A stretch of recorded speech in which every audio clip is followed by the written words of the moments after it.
Hey there YouTube. Well, today we're bringing you a 2009 Ford Explorer Sport Trac. This particular one is XLT model, finished in black clear coat metallic, not tuxedo black like Ford normally uses. This was that weird in-between period when they ran out of tuxedo black and just started making things in regular black. A couple notes about the Explorer Sport Trac. It's mainly based on the normal Explorer. As you can see from its looks, the only real difference is it's kind of got a truck bed on it. So other than that, the powertrains and engines pretty much the same. It's just kind of got a different exterior look. Let's go ahead and take a look on the inside here. Like I said, this is an XLT, so it's got 17-inch alloy wheels. So exciting, I know. Of course, it's got Ford's keyless code entry system.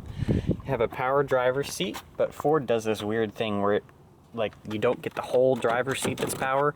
You still have to do the manual back with the handle here, and of course you have your lumbar. Now, this one does have 125,000 miles on it. Let's go ahead and start it up. Runs fine. It's a 4-liter V6, 2 valve per cylinder, 16 valves total. It's the same engine you're going to find in the Explorer and in the Ranger, and actually in the Mustangs of this generation. So, anyway, that being said, the cloth is held up pretty well. It's nice and soft. There's, of course, a cigarette burn. These are pretty basic with your XLT trim. They're all right. You've got an auto down driver's window. The rest are all manual. Not manual literally, but you know, you got to hold it for up and down. Got your normal power locks and everything. Now, this, of course, is an 09, so it's actually got the handle. The 2006, when this generation first came out, didn't have a handle here. A little squeaky. Ford build quality. So there wasn't a handle here, so you had to use this door handle to try to find a way to close the door. It was kind of weird. And actually, I've seen people get in these, and they're like, "Where's the?" They can't find the handle, so it's up here. Kind of a funky little thing Ford did there. This one does have automatic lights. It's kind of a normal mainstay Explorer thing, unless you have an XLS. Cruise control, steering wheel audio controls, in normal gauges, straight out of an Explorer, nothing really special about them. Audio system, I believe, is 6 speakers, nothing special, it's just Ford's standard head unit from this period. No 6 CD changers, although it does support MP3s. You have your traction control buttons down here, and of course your 4-wheel drive controls. And this one actually does have power adjustable pedals, pretty fancy. This is where your heated windshield and your heated seats would be if it had those. Manual climate control, of course, this is an XLT, not a limited. And this does have Ford's sync system, although it is a little antiquated with this radio. It's kind of hard to navigate through. Got a little pocket here for your phone or whatever you're charging port in there. There's also another port in here and a place to plug in your devices. And a little tissue holder. Oh, look, somebody's had some caffeine-free Diet Dr. Pepper. What the fuck is the point of drinking soda? Oops, I said a bad word, oh no. This one does have a moonroof, which that actually is a freestanding option on most Fords. Don't come with that standard. That's something you gotta pay $7.95 for. Auto dimming rear view mirror. You have your map lights up here. Lighted vanity mirror, very nice. Let's go ahead and take a look in the back seat. I could really do without that ding every time the door opens. It sounds like a GM. Now these seats back here do fold down, and they do fold flat, so if you got some longer items, you can fit them in the Explorer.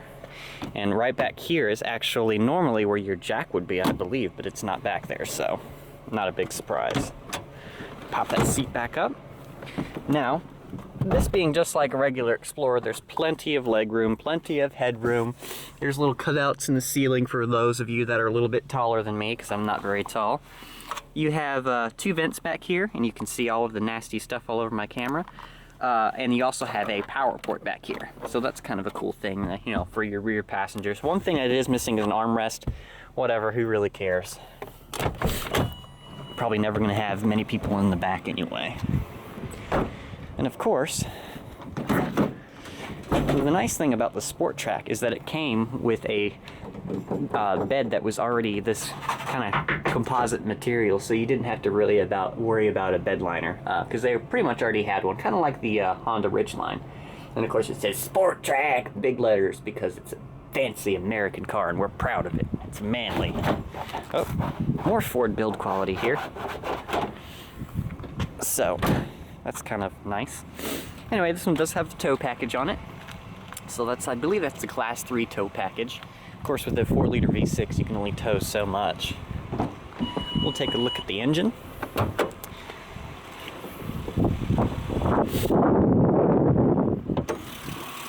And of course, you've seen this many, many, many times before. 4-liter V6 making, I think, 210 horsepower in this application, which is, oh my gosh, should be making so much more than that with that displacement. And to me, it looks like that alternator has been replaced because it's shinier than all the other parts on the engine. Like I said, you'll find that engine in the Ranger, Mustang, and the regular Explorer. Somebody correct me if I'm missing something here. Oops, traction control's off. But, that being said, this engine may be very old and very antiquated, but you can't really hear it. It is a very good sounding engine, especially when you've got a cold air intake on it. It has a nice little grunt to it for a V6 at least. Anyways, guys, this has been a little different thing, a little tour of a newer car, so hopefully we'll have some more of this coming. So thanks for watching, like, subscribe, and make sure to check out the Facebook page. Thanks, guys.